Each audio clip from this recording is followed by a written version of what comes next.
আন্তর্জাতিক অপরাধ ট্রাইব্যুনালে 2013 সালে 5 এবং 6 মে শাপলা চত্বর সহ দেশের বিভিন্ন স্থানে হেফাজত ইসলামের নেতাকর্মীদের উপরে পরিচালিত নির্বিচারে যে মানবতা বিরোধী অপরাধ সংঘটিত হয়েছিল সেই মর্মে প্রসিকিউশনের পক্ষ থেকে আমরা দুটি আবেদন ফাইল করেছিলাম।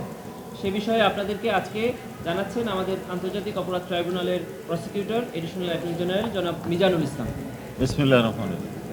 আপনারা জানেন যে 2013 সালে শাপলা চত্বরে যে নারকীয় হত্যাকাণ্ড, নির্মমতা, নিষ্ঠুরতা সহ যে নির্যাতন চালানো হয়েছিল, সেই নির্যাতনের বিষয়ে আমাদের কাছে বেশ কয়েকটি নালিশ এসেছিল। সেই নালিশের ভিত্তিতে আমরা আজকে 9 জনের বিরুদ্ধে অনারেবল ট্রাইব্যুনালে আবেদন দাখিল করে তাদেরকে গ্রেপ্তারি পরোয়ানায় তাদের বিরুদ্ধে ইস্যু করার আবেদন করি।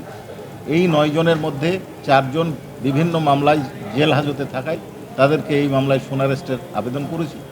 উভয় আবেদন অনারেবল ট্রাইব্যুনাল মঞ্জুর করে যে 5 জন গ্রেপ্তার নাই তাদের বিরুদ্ধে ডাব্লিউএ ইস্যু করেছেন এবং 4 জনের বিরুদ্ধে এই যারা বিভিন্ন মামলায় গ্রেপ্তার আছে তাদেরকে সোনারেস্ট করে মঞ্জুর করে তাদেরকে আদালতে হাজির করানোর নির্দেশ দিয়েছে।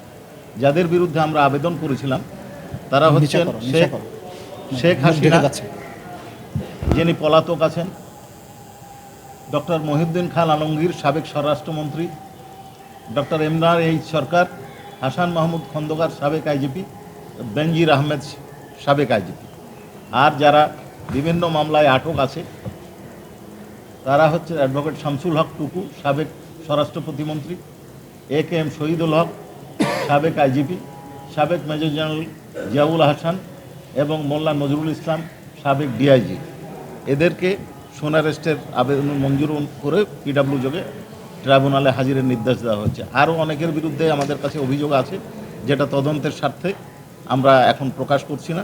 এদের বিরুদ্ধে আমরা প্রাথমিক এবং গুরুত্বপূর্ণ তথ্য পেয়েছি, উপাত্ত পেয়েছি এবং তাদের বিরুদ্ধে প্রাইমা ফেসি কেস পাওয়ার পরে তাদেরকে বিরুদ্ধে এই মামলায় সোনারেস্টের আবেদন করলে ট্রাইব্যুনাল মঞ্জুর করেছেন এবং 10 জন এই আগামী 12/5/2025 তারিখ তদন্ত প্রতিবেদন দাখিলের জন্য নির্দেশ দিয়েছেন। জি, আপনাদের সকলকে ধন্যবাদ। প্রশ্ন থাকলে আপনাদের প্রশ্ন থাকলে করতে পারেন। চিফ প্রসিকিউটর জনাব তাজুল ইসলাম উত্তর দেবেন। অনারেবল চিফ প্রসিকিউটর আপনাদের প্রশ্ন উত্তর দেবেন। আদালত একটা প্রশ্ন করেছে, এখানে ইমরান এই সরকার কিভাবে আসে? আমরা আদালতে জবাব দিয়েছি ইমরান এইচ সরকারের সম্পৃক্ততার ব্যাপারে। আমরা যেটা বলেছি যে শাপলা চত্বরের গণহত্যার পটভূমি তৈরি করেছিল গণজাগরণ মঞ্চ, এবং শুধু তাই নয়, এই গণজাগরণ মঞ্চ বাংলাদেশের সংখ্যাগুরু যে মুসলিম সম্প্রদায় তাদের কৃষ্টি, কালচার, সংস্কৃতির বিরুদ্ধে দাঁড়িয়েছিল এবং হেফাজতের কর্মীদেরকে হত্যাকাণ্ডের সময় এই গণজাগরণ মঞ্চের কর্মীরা, নেতাকর্মীরা সশরীরে অংশগ্রহণ করেছে বলে আমাদের তদন্ত সংস্থার কাছে তথ্য প্রমাণ পাওয়া গিয়েছে। এর বাইরে ইমরান এইচ সরকার গণজাগরণ মঞ্চের মুখপাত্র হিসাবে সে নিজে সরকারের যে সমস্ত ঊর্ধ্বতন কর্তৃপক্ষ, প্রাইম মিনিস্টার থেকে শুরু করে স্বরাষ্ট্রমন্ত্রী, র্যাবের প্রধান এবং পুলিশের কর্মকর্তাদের সাথে বিভিন্ন সময় বৈঠক করে এই শাপলা চত্বরে যে পরিচালিত অভিযান ছিল সেটির পরিকল্পনায়ও তিনি অংশগ্রহণ করেছিলেন।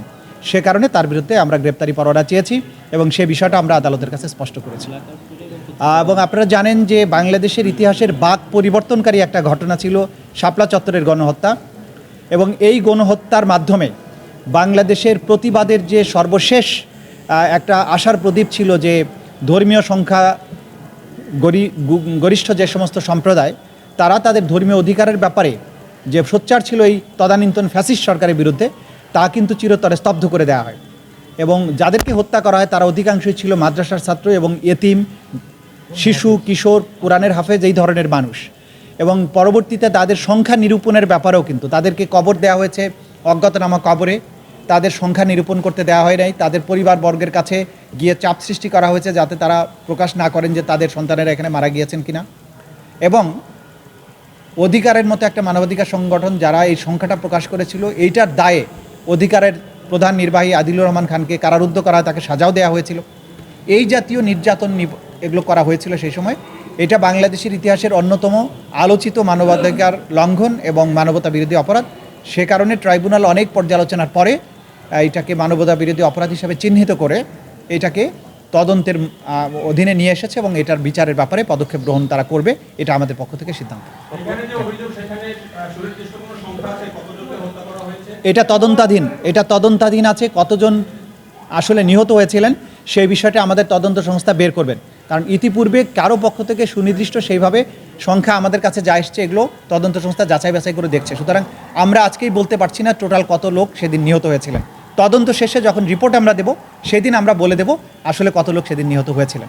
শাপলা চত্বরের ঘটনায় বিপুল সংখ্যক আইন শৃঙ্খলা রক্ষাকারী বাহিনী অংশ নিছে, তো সেখানে আপনারা এই 9 জনের বিরুদ্ধে কেন গ্রেপ্তার? আপনারা জানেন যে ক্রাইমস অ্যাগেনস্ট হিউম্যানিটিতে প্রধান কাজ হচ্ছে আমাদের কমান্ড স্ট্রাকচারকে ধরা, যারা সেই সময় কমান্ড করেছিলেন।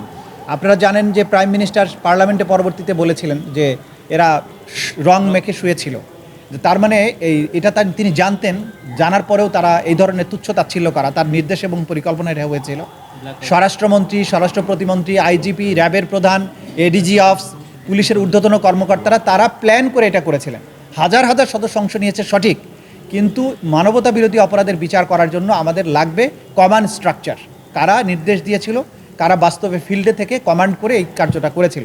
সেই কারণে প্রথমে আমরা টপ কমান্ডারদেরকে বিচারের মুখোমুখি করতে চাই। সে কারণেই টপ কমান্ডারদের বিরুদ্ধেই আজকে গ্রেপ্তারি পরোয়ানা চাওয়া হয়েছে এবং সেটাই জারি হয়েছে আজকে। আপনারা এখন অনেক তথ্য ডিসক্লোজ করেন না যাতে করে যারা গ্রেপ্তারি করেন আসামিরা গা ঢাকা না দিতে পারে, কিন্তু আমরা এরপরও খবর পাচ্ছি অনেক অভিযোগ আসছে শহীদ পরিবারের দিক থেকে গ্রেপ্তারি পরোয়ানা হয়ে যাওয়ার পরের দিনই তারা স্টেশন থেকে সটকে পড়েন। এটা আসলে লিক হচ্ছে কোন পর্যায়ে থেকে, আপনাদের ধারণা কি? কোনো জায়গা থেকে যখন এখান থেকে গ্রেপ্তারি পরোয়ানা তো অনেক জায়গা হয়ে জারির পর্যায় পর্যন্ত যেতে অনেকগুলো স্টেপ পার হতে হয়, কোনো একটা জায়গা থেকে নিশ্চয়ই হয়। সেই ব্যাপারে আমরা নিজেরা তদন্ত করছি, খোঁজখবর রাখছি, চেষ্টা করছি এটাকে রোধ করার জন্য। সেই ব্যাপারে আইন শৃঙ্খলা রক্ষাকারী বাহিনীর ভূমিকাকে প্রাধান্য দিতে হবে, কারণ এটা রোধ করার ব্যাপারে তাদের ভূমিকাটা অন্যতম প্রধান। এই ব্যাপারে তাদের দৃষ্টি আকর্ষণ আমরা করেছি এবং আমাদের পক্ষ থেকে যতটুকু করা সম্ভব নিশ্ছিদ্র করা সেটার কাজও আমরা করে যাচ্ছি, চেষ্টা করে যাচ্ছি। এবং আমরা আগের মতোই বলছি যে অনেক কিছুই আমাদের নিয়ন্ত্রণের মধ্যে নেই, সে কারণে আমরা অনেক কিছু রোধ করতে পারি না। তারপরেও আমাদের সর্বাত্মক চেষ্টা আছে যাতে এটা প্রকাশিত না হয়। Thank you.